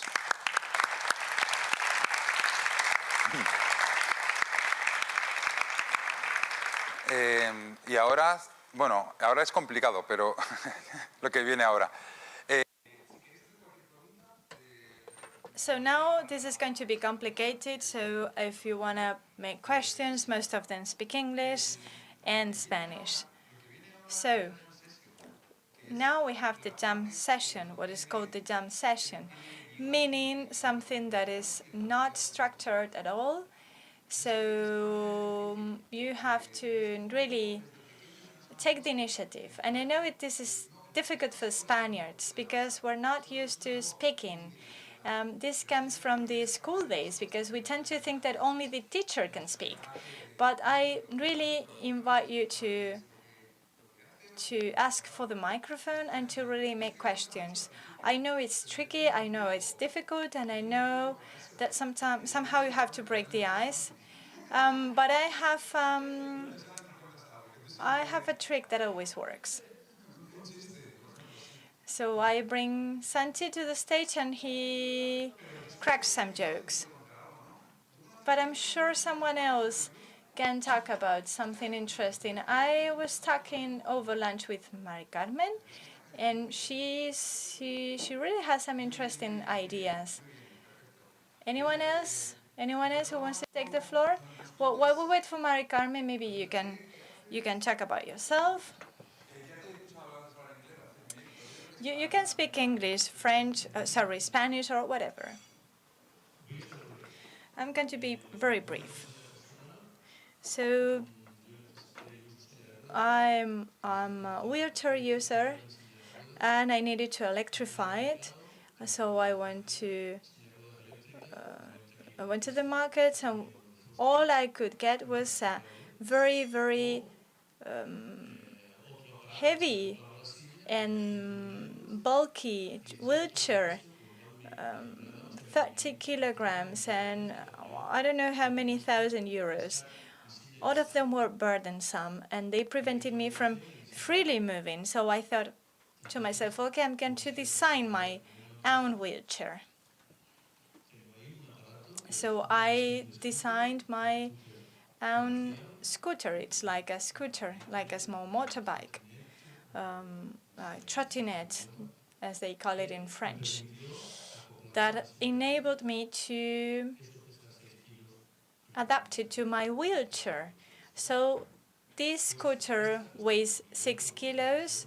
I paid 900 euros for it because it has a lithium battery, but there are some that costs just 200 euros.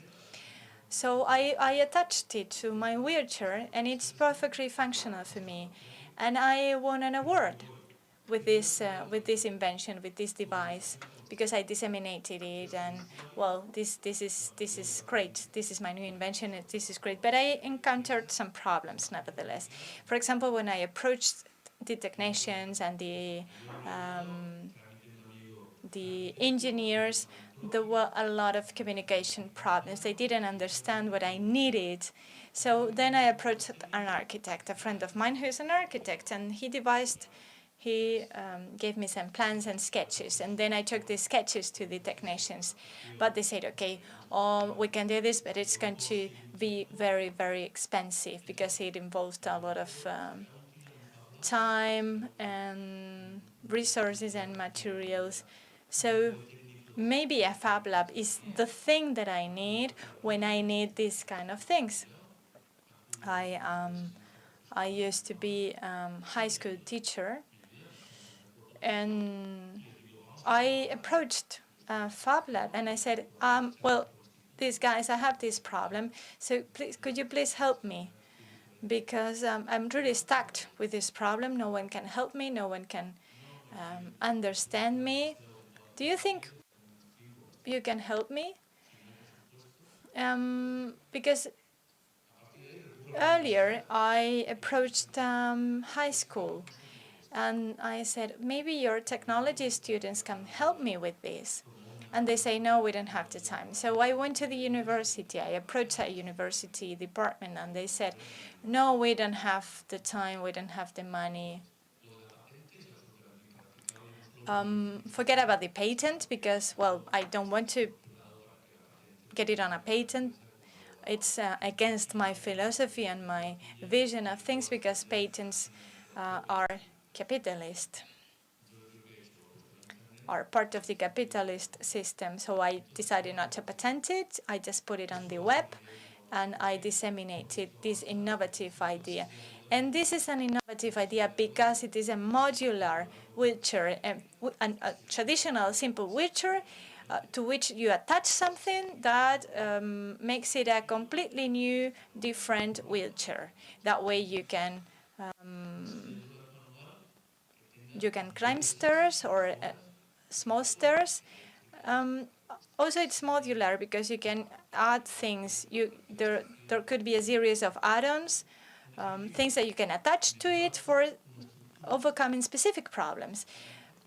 Well, many things are possible and many things can be improved, but I cannot find a structure of technicians and experts that can help me when I have this good idea that can really materialize it, that can bring it, that can make it real. Yes, I absolutely agree with you, and I think the Fab Labs can help you. We've done several of these projects, similar projects before, always for personal needs. So it is true that our labs do not focus on producing or making things for people who need them. We teach you how to make it yourself because we want to empower people to create, to make their own devices, the kind of devices they need. But of course, it is true that debate, communication is not always easy. But of course, it should be easier in our labs. But of course, we want to focus on empowerment. This is what we really focus upon. And we want to enable people to use technology and how to structure manufacturing way, how to manufacture your own things. So there's still a long way to do, a long way to go. We have another campaign or another platform that is called Open Maker, in which we try to connect makers and companies and businesses.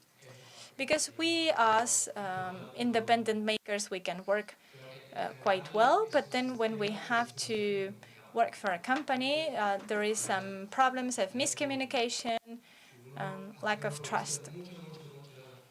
So we try to overcome that, yes. And we've been working for 20 years, and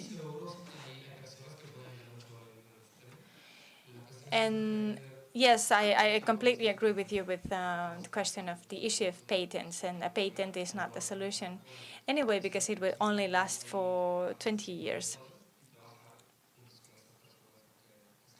I have several examples. Yeah, I think one of our labs could be your solution if you want to have other projects done.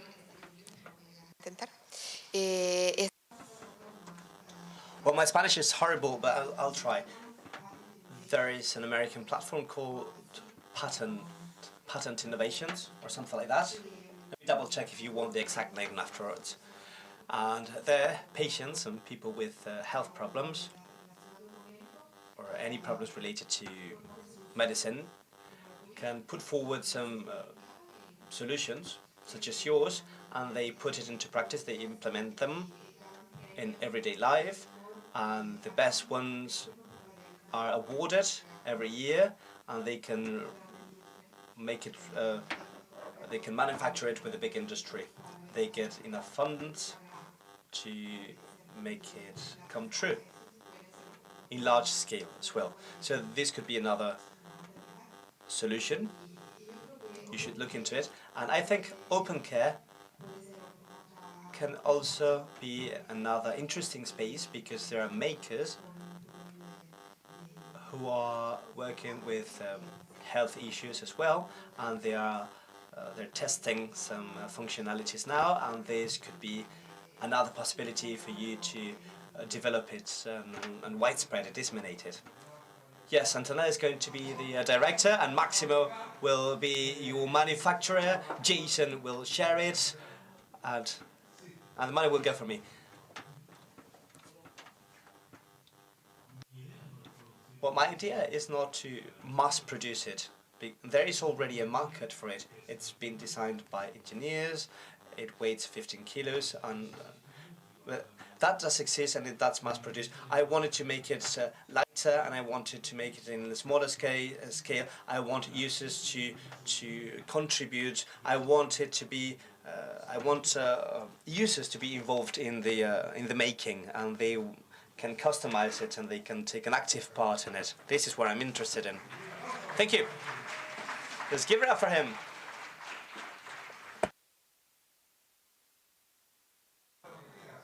This is your jam session, so just say anything that pops into your mind. Well, as usual, it's a great pleasure for me to be here once again in Empodera Live. What have you been doing lately? Well, I've been doing a little bit of everything. I've been volunteering in Zaragoza, where I'm from, and we've managed to push some projects forward, and with this cyber optimism, I've managed to give some talks somewhere, and I got many things in my mind, many projects, and I would like to create a search engine or a searcher for inclusive or adapted housing, which is housing adapted to people with functional diversity. Broader corridors, broader doors. They exist, but we do not know where they exist. Even if you Google them, you won't find them. I know they exist somewhere, but I can't find them. I've been hearing about those houses for years, but so we've decided to make them ourselves. I'm sure that your cyber optimism will help you get there. There's no doubt. Like Ines said, for this I need help. I need help because I came up with one idea. I got many others, but I need to find a way to realize them, to implement them. I need to have the appropriate approach. I need to know whether there is going to be a welcoming market for it. And for those people who want to be independent, this would be very helpful. And because many people do not wish to end up in a home where they have all the assistance they need. They could live in a house with ramps and domotics and many other solutions that could help us implement many things and have dignifying and appropriate housing. in my town, in Zaragoza, since the year 2000, new housing must be adapted to disabilities. I don't know how things go in Malaga, but back home in Zaragoza, I do know that since 2000 it is mandatory by law.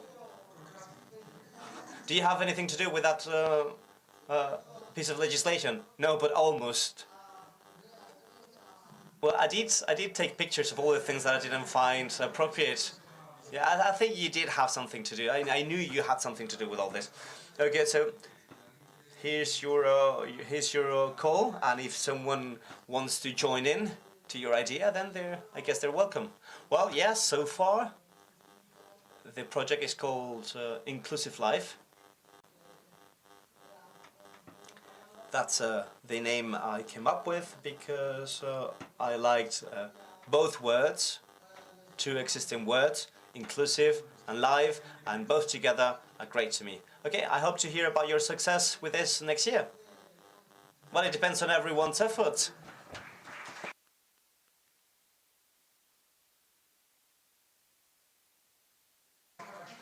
Yeah, come on down. Come on down if you want to say something.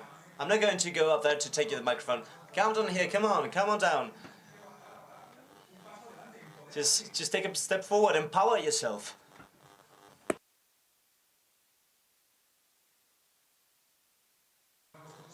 And if you're not going to say anything else, just go away, go away.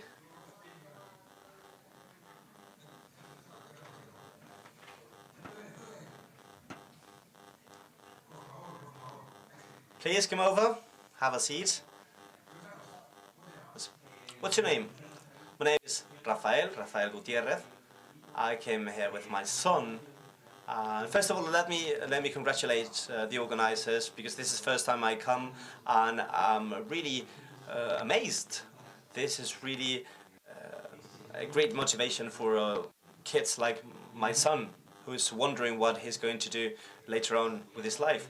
And today I got goosebumps when I was listening to the presentations. I'm a civil servant, so I don't have much to do what's been said here, but I think I am a social entrepreneur in the bottom of my heart. And for several years now, in spite of being a civil servant, I've been doing interesting things. And apart from the projects that were presented today, I think it's very interesting that families and citizens can also do their bit. We can also provide our motivation. It's very important that people in our society know that in families, within the families, we can do a lot. And I'll tell you what we've done at home since 2012. With all the crisis and all the whole thing going on, back then we realized that there were many people struggling. And me and my wife, we're both civil servants, we have a steady income. And since we have a blog, we started posting, discussing different projects we were involved with, projects on collaborative or shared economy, on children education, and we just shared what happened in our family. The blog is called 3 Children Families Looking for a New Place to Live, for a New World to Live. Afterwards, this became a book. We published the book. We have the television over, and we were on television 12 minutes on prime time. And they discussed there some of the things we did, what we used to do at home. So apart from this experience, I do believe that many people are obsessed with their work, with feeding their family, with bringing home some bread. And they also have the ability and they also have the skills to transform the world, even if they will not make a living with this, but they do have the ability to do it. And there are several projects we have seen that were great support for a large part of our local community. One of the projects is a social, it's a solar engine in a shelter where they converted an old mill. They converted an old mill into this new project. A social entrepreneur decided that instead of selling the mill, they would turn it into a shelter. And what happened is that the state was not being able to support people in times of crisis, and we decided to create new activities and help that mill to keep on with what they were doing. I didn't know anything about crowdfunding, and I decided to learn about it. This is one of the first solidarity projects we had in Spain, where solidarity was linked to innovation. And this solar mill is, came true. Everything we did, all the technology we had was open source. It's been replicated in Latin America, and this is, it's come true now. Looking back, I keep wondering, how did we start with the whole thing? I haven't made any money with this, but along the way, we have found that at the core, it was not the technology, it was people. And it was worth fighting for these people. And I experienced things I never knew. I think these kind of meetings, these kind of projects are great to motivate, to encourage people, families, NGOs to mobilize their resources and put people at the core, because there is a huge power to be used there. I don't need it. I have my own microphone, and let me tell you, events are very important, but the most important thing is people. So. No, cuéntanos. So do tell us your story. More about the family. I think it is working. My name is Isabel, and I'm involved in a project where I need people with a lot of cyber optimism, cyber positivism, and cyber motivation. I'm a consultant, I'm a marketing advisor, and I'm working on a project that is very related to positive impact entrepreneurship, which is the kind of entrepreneurship that is not aiming at profits at all costs. It is about making profit, obviously, with a positive impact on the community. So the person who launched all this is working in Madrid right now, but we have a small army of people. We've managed to get some people involved. We are all motivated and we are all moved by the same passion, which is to make a change in the world through companies. Our website is Impact Malaga, impactmalaga.es. Right now, this network Impact already existed in other countries throughout the world, but there was nothing similar in Andalusia, and we are always complaining because the latest trends do not get to us. We do not know about the things going on elsewhere in Europe, and instead of complaining, we have decided to join that international network to make it happen. And we have some people here, such as Bevek, Natasha, who are also working on this. This is a patented international model, and if you want to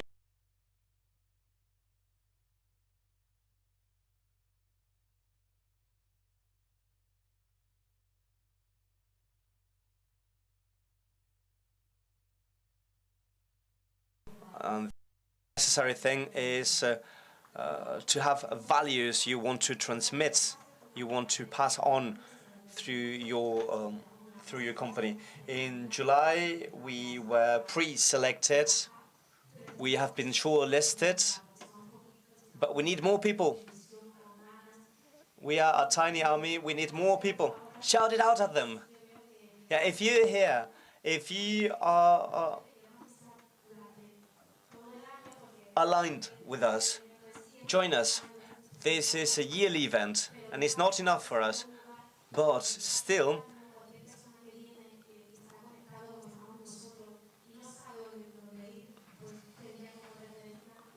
we could be a hub, a reference hub for impact.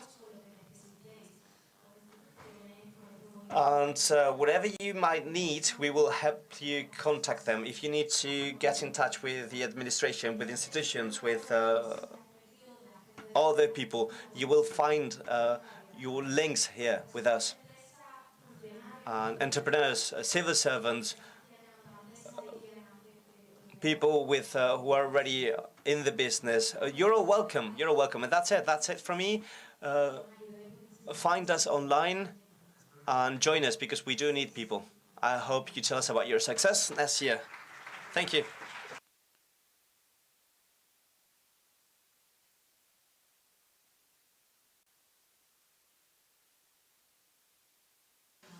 Good afternoon.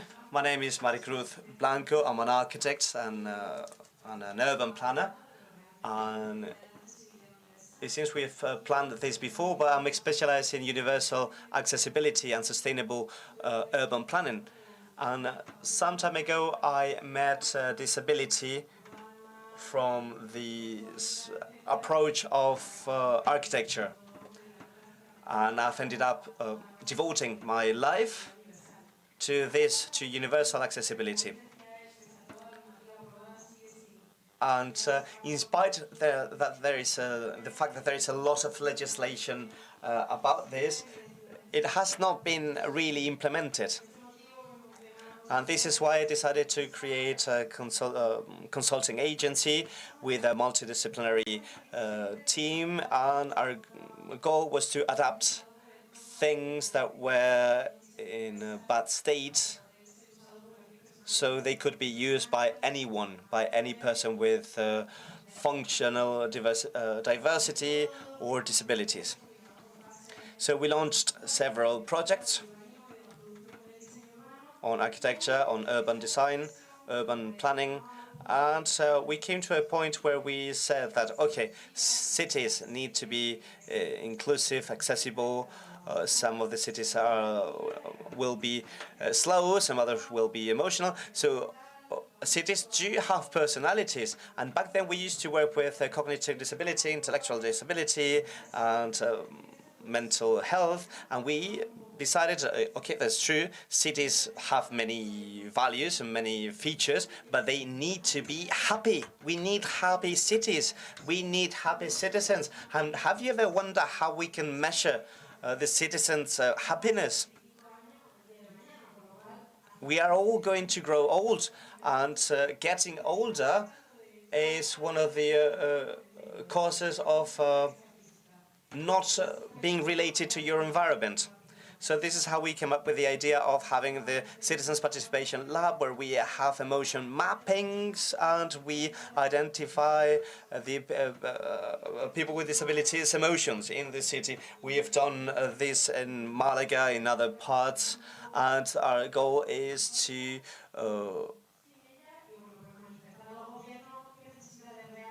show the administration the actual needs of the citizens. How can we find you? Accesibilidad con arte. Accessibility with art.com. Thank you. I think this is the last what the kite is going to tell us is that's the last thing that's going to be said, and because it's almost time to finish.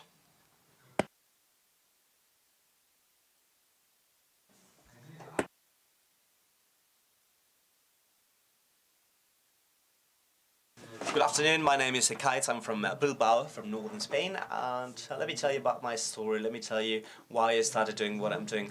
I'm a telco engineer. I studied in Bilbao, and after trying out several jobs, I ended up in a research and development office, and this is basically what I've been doing. I've been developing things for a company. They were our own clients, and we well, they were kind of a subsidiary, a small one, and it was very interesting. It was a technical challenge for me, and I loved it. But eventually, we were requested to do projects in a non-appropriate way. We were getting data from people in a way I didn't like because it was not very ethical. So I decided to quit and start up a new innovation company. So far, it's just myself. And the idea is to have people such as our colleague in wheelchair and people who have small needs. We want to meet those needs ethically. I want to bring innovation to people in a comfortable way for them and for everyone else. I try to give back my knowledge to society. So this is the idea. I don't know what else to say. How do you come here? Why did you come here? Well, I came here because you were bringing together many different people with many different goals, and the common thing was to put people at the core. That was the common thing. So what I'm doing is about giving knowledge back to people. There is usually a gap between individuals and technicians, and we've seen this clearly with our colleagues' example. If you go to a company telling them about your idea and how great it is, they will tell you, yeah, but we need money for your idea, and since it costs money, we will not do anything with it. And I think it's sad. One way to sort out this kind of problems is just to do it because it's the best thing for everyone else. And if you don't make any money, that's fine, because there are many other ways to make money. There are many other industries, and that money is not going anywhere, just going to make bigger bank accounts. And the important thing here is knowledge. Knowledge belongs to everyone. It's not possible to have to learn things alone at home and not to make anyone profit from it. So this is the idea. My idea is called linking technology. And if you have any questions, just ask them. Thank you for your attention.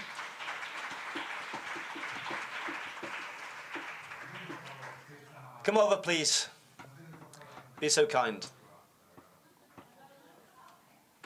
Pero ¿te has fijado que te vas a unir al selecto grupo de la gente que da un paso hacia adelante? Lo que pasa es que hoy quería yo no darlo. ¿Quieres sentarte allí, por ejemplo?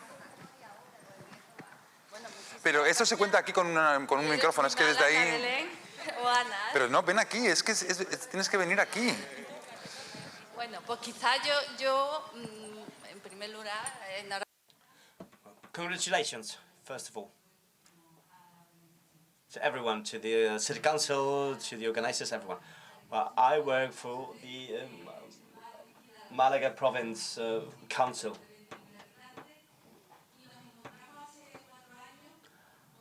And 4 years ago,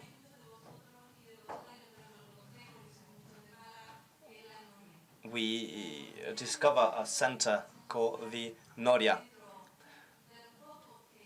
The Noria is a social innovation hub.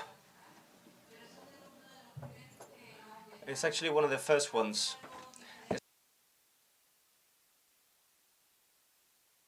And what we did was very complicated, and if we wanted to describe all this, then we would need our own congress for this. It's very complicated to tell interventors about social innovation.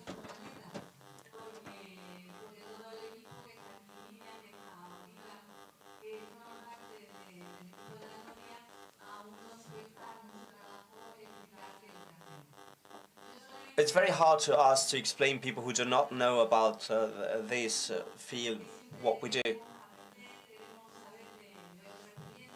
We're always willing to learn from someone else's experience. We are always trying to try out new things and put people at the core. We put people and social organizations at the core because social organizations play and will play a very important role. And now the time is ripe for social organizations to have the ability to compete with the private sector, because private sector have usually better trainings, etc. And now we can compete with them. And our goal is to create space for social organizations where they can create synergies to launch new projects and everyone can harness them. In La Noria, we have been working for 5 years. We've had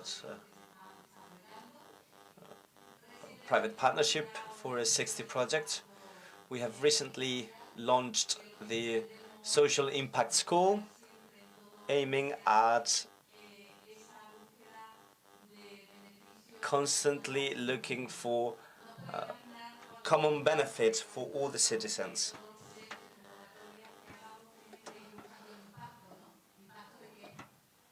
We always try to have an impact.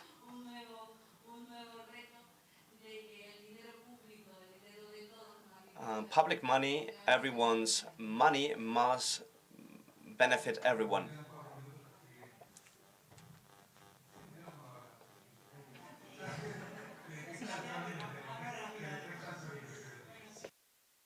My name is Maria Sanchez, and I work in the public sector. I'm not the only civil servant. I teach journalism in the Malaga University, and I'm here to give you even more reasons to come over to Malaga if you don't live here, because we are hosting more and more events and many people do not even know about them. Sometimes even the city council don't know even about this. Well, I'm going to present an international community that is in different places, and in Malaga myself and another colleague are the organizers, and basically what we are doing is what we started off in 2014 with an informal event. We do it for the sake of figures. We love figures, but we love people more. We put people at the core as well, and the format, the structure is just informal talks, 6-7 minutes talks with no technical terms, because, well, my colleague is a technician, but I am not. I'm just a journalist, so this is open for everyone. For everyone who's interested in data and figures analysis. So we've had many presentations related to social innovation. When is it happening? Well, the next event will happen on the 19th of October in the frame of social sciences and humanities event. It's free, and if someone wants to come, you will be very welcome as long as you work with data and figures. There will be beer, and this is a great reason to come, and we always have a great time, we always have the best time, so you're more than welcome to come. So if you want to follow us, find us online. Thank you. Just very briefly. My name is Maite Moreno 19. Maite Moreno 19. My actual name is Maria Teresa. And I'm here to tell a guide that in the Basque Country, in northern Spain, there is currently a call from the Basque government for social innovation projects, including digital social innovation. And you need to hurry up, because you can submit your project until the 15th, until Friday this week. And well, he's alone, as he said, and he didn't know about this, and I wanted to let him know. And I personally work for Tecnalia. Tecnalia is involved in ODM and other makers projects, And I'm very interested in what Antonella Bassiani said before. I'm interested in makers and fab labs. And everything that revolves around makers, fab labs, and healthcare.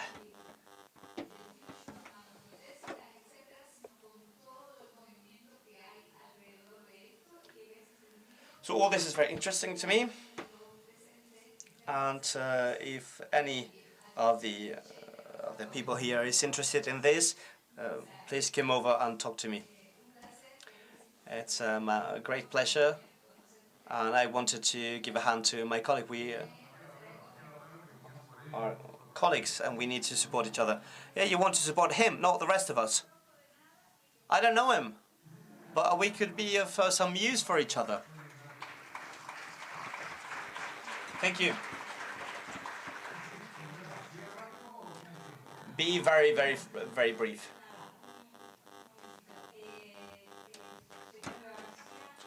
I'm Genoveva Garcia. I work for the Knowledge Foundation.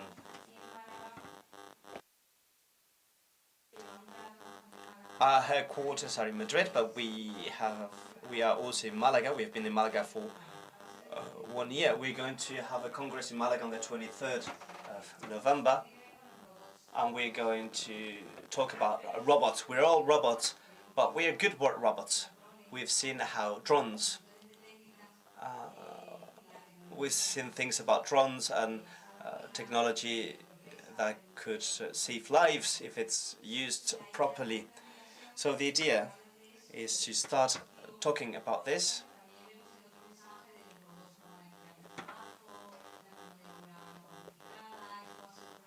We want to talk about the bright sides of robots.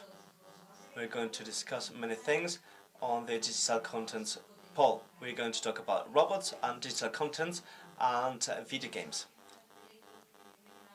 Actually, one of the projects which really amazed me is the project on malaria. This is where we need to keep working.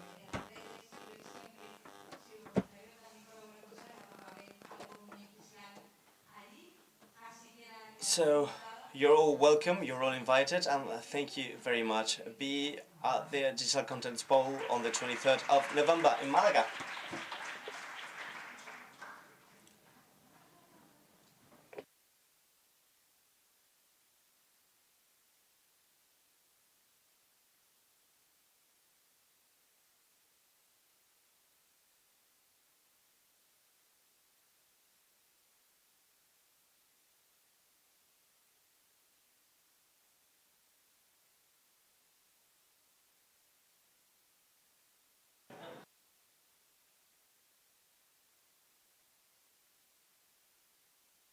Hello everyone, my name is Carmen. I'm here with a group of young people. We all belong to the Malaga Association of High Abilities. We have our headquarters in Malaga, and our goal is to support children with special needs, because there are many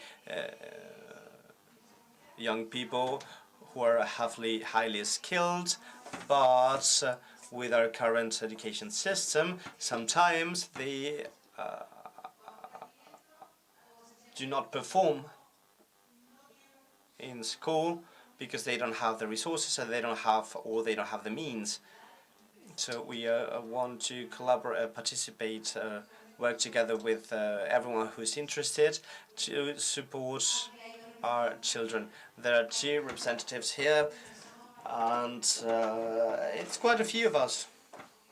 I don't know whether you have any questions? Questions? No?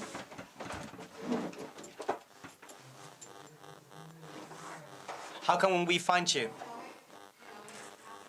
We have a website called ASA Malaga, and there you'll find all the information. So if you don't use it, you'll lose it.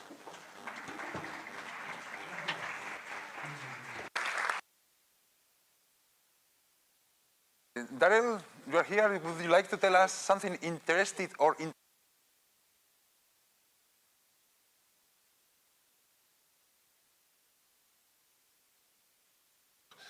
that's working on looking at digital technology for social innovations. Specifically, our mission is to use blockchain, smart contracts, and cryptocurrency to advance social and civic causes around the world through a social capitalism model.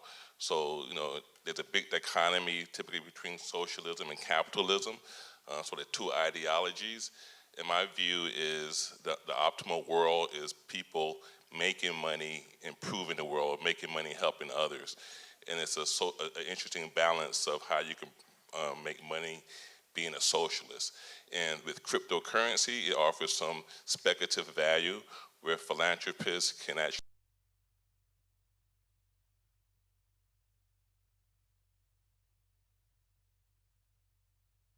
money giving it away.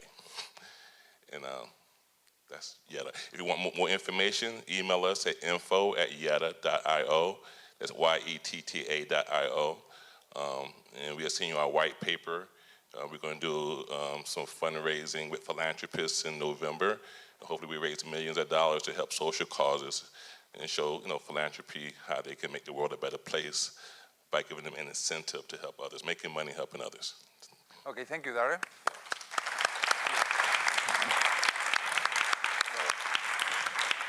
I think we have nearly finished, no? Or not? Yeah, now we are making the photo, and also you have already spoken. You have already spoken, but may I add the last what you were. Well, I think I'm done, but if I start again, then it's gonna get another 10 minutes. You can say thank you to the Of course, president. thanks to everybody that resisted until this point, and thanks also for the presentation of the local community people, and thanks again, Malaga. That's all from me. Thanks to you, thank you. Thank you for coming.